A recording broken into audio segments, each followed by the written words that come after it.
क्या animal Pakistani film Maula Jatt की copy है? क्या एनिमल में रणबीर कपूर ने अब तक का यादगार तरीन किरदार अदा किया है? क्या रणबीर कपूर की जगह ये किरदार कोई और अदा कर सकता था?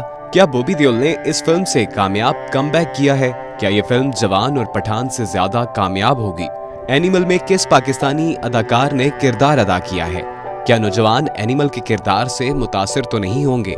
आइए हम इन सब सवालों के जवाब और मुतनाज़ा फिल्म एनिमल का रिव्यू जानते हैं इस तहरीर में। एनिमल यानी जानवर नहीं, यानी हैवान भी नहीं, बल्कि दरिंदा।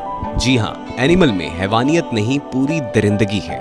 ये इंसान की कहानी है जो जब जानवर बनता है तो सब कुछ भूल जाता है। एनिमल का हैवान, टाइगर, पठान और जवान सब पर भारी पड़ेगा। ये ऐसी फिल्म है जो बरसों बहस में रहेगी। इस फिल्म पर कॉपी तो नहीं, कई फिल्मों से मुतासिर होने का भी इल्जाम लगेगा, लेकिन फिल्म सबसे अलग, सबसे जुदा है। इससे पहले बॉलीवुड में बाजीगर, डर, अंजाम, खलनायक, वास्तव, सत्या, कंपनी और राम जाने जैसी फिल्मों पर इल्जाम लगा कि उन्होंने तशद्दुद को खूबसूरती से फरोग दिया। इसी तरह हॉलीवुड में आज तक गॉडफादर की गर्दन भी पकड़ी जाती है। ये भी मालूम नहीं रणबीर कपूर को हीरो बोलना तकनीकी तौर पर कितना सही होगा, लेकिन यहाँ उनको हीरो लिखना सिर्फ रोल की वजह से होगा, किरदार की वजह से नहीं। इस फिल्म से पहली बार ये भी बहस शुरू हो सकती है कि इस फिल्म को देखने के लिए सिर्फ 18 बरस का होना काफी नहीं, बल्कि उम्र के अलावा और तकाजे होने चाहिए। लेकिन उनके लिए पैमाने क्या होंगे और क्या वो भी इस फिल्म से मनफी असर ना लेने के लिए काफी होंगे? अब जिस तरह मीडिया, इमरानियात और नफ्सियात में इसके बारे में मस्बत और मनफी दोनों दलाइल और नजरियात मिल जाएंगे, इसी तरह हर हलके में इस फिल्म के बारे में लोग वकील और जज बन चुके हैं और अपने दलाइल ये फैसले सुना रहे हैं। कुछ तो कभी अलविदा न कहने पर भी कहते हैं कि इस फिल्म के बाद भारत में तलाक लेने या देने की तादाद में इजाफा हुआ। खैर, जिस तरह ये फिल्म जिसने चाही उसी तरह बनाई। इस तहरीर में भी फिल्म देखकर जो महसूस किया उसे खुलकर लिखने की कोशिश होगी। इससे किसी का मुकम्मल तौर पर मुत्तफिक होना जरूरी भी नहीं। एनिमल फिल्म है संदीप वांगा की, जिन्होंने कबीर सिंह और इससे पहले अर्जुन रेड्डी बनाई। अब संदीप वांगा अगर फिल्म बनाएंगे तो उनसे राजकुमार हिरानी वाली फिल्में तो बनेंगी नहीं, ना ही उन्हें बनानी चाहिए। वो फिल्म गौर से देखते हैं, वो जानते हैं कि हर हिदायतकार की एक मोहर होती है जिससे वो हर फिल्म पर अपनी स्टैंप लगाता है। हालिया डायरेक्टर्स में राजकुमार हिरानी, सूरत बरजातिया, राजामौली, करण जौहर, डेविड धवन, संजय लीला भंसाली, रोहित शेट्टी और राम गोपाल वर्मा समेत सबका अपना अपना अंदाज, डिजाइन और फलसफा है, वो उस पर ही रहते हैं। कबीर सिंह को कौन भूल सकता है? शाहिद कपूर का बर्फ का इस्तेमाल कौन भूल सकता है? इस फिल्म पर भी कई एतराज उठे, लेकिन संदीप ने उन एतराज को जमा फिर ज़र्ब करके एनिमल बना दी। इस बात का इजहार उन्होंने बॉबी देओल और रणबीर कपूर से भी करवाया है। एनिमल में वैसे तो बहुत सारे ट्रैक हैं जो कहीं ना कहीं किसी न किसी फिल्म में हमें थोड़े नजर आए हैं, जैसे बाप बेटे, दामाद और धोखे की कहानी, अमिताभ और अक्षय की एक रिश्ता, द बॉन्ड ऑफ लव, बाप के मसरूफ और असूल पसंद होने की वजह से बेटे का बिगड़ना, दिलीप कुमार और अमिताभ बच्चन की शक्ति, विरासत की जंग और अंजाम, अनिल कपूर की फिल्म विरासत, खानदान में भाइयों की जंग, महाभारत या बाहुबली, गुस्सा, इंतकाम, जानवर, पंजाब और हथियार, मौला जट, माँ बाप की वजह से नफ्सियाती किरदार, फिल्म डर, बाप का इंतकाम, फिल्म बाजीगर, बाप का बेटे को बाहर भेज देना, फिल्म कभी खुशी कभी गम, चेहरे बदलना, फिल्म फेस ऑफ या मिशन इम्पॉसिबल वगैरह वगैरह। लेकिन किसी भी तरह एनिमल को किसी भी फिल्म से मुतासिर भी कहना इस आर्ट की तौहीन होगी।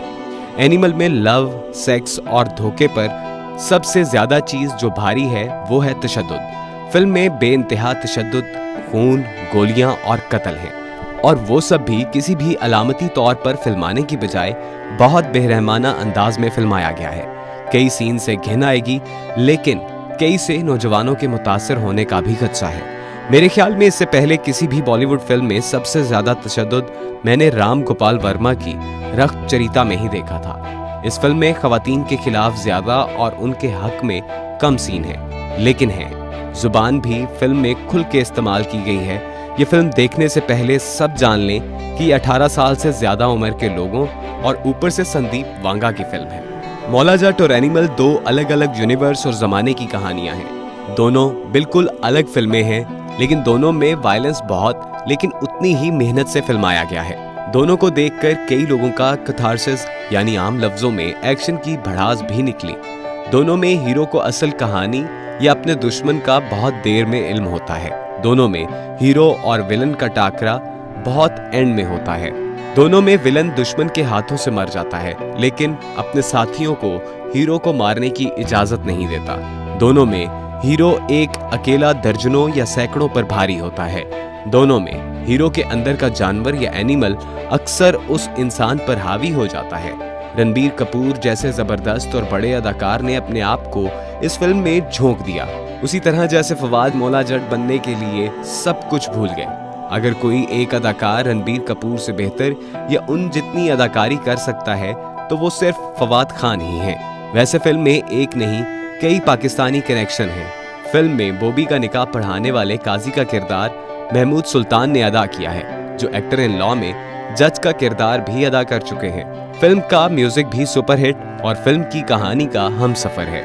रोमांटिक गाने और तशद्दुद पर तराने के साथ अर्जुन वेली, सतरंगा, पापा मेरी जान, सब गाने सबसे बढ़कर सारी दुनिया जला देंगे, सब बहुत जबरदस्त और सिचुएशनल हैं। और इन सब के साथ फिल्म का लाउड बैकग्राउंड म्यूजिक लाजवाब। संदीप वांगा ने कबीर की तरह यहाँ रणबीर की भी सिग्नेचर ट्यून रखी है, जो फिल्म देखने वालों को रट गई है। फिल्म की कहानी तो फिल्म देखने वाले ही जाने, लेकिन कुछ पर्दों में आपको बताते हैं ये दास्तान भारत के सबसे अमीर बिजनेसमैन की है, जिसका अपना एक माजी है।